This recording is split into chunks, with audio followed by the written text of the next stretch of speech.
சித்தர் பூமியாய் சிவலயம் காட்டும் அண்ணாமலையே போற்றி. சிவ ஓம் நம சிவாய. பக்தர் நெஞ்சினை சிவமயமாக்கும் சிவபெருமானே போற்றி.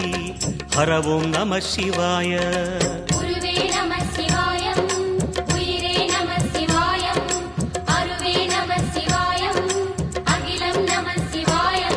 நம சிவாய நம சிவாய ஓம் நம சிவாய.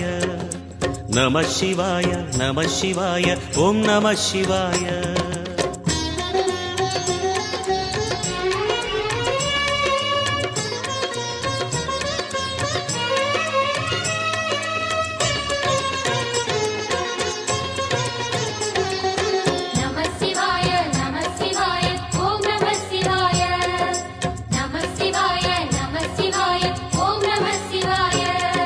அன்னை உமைக்கு இடமாய் உடலில் ஆலை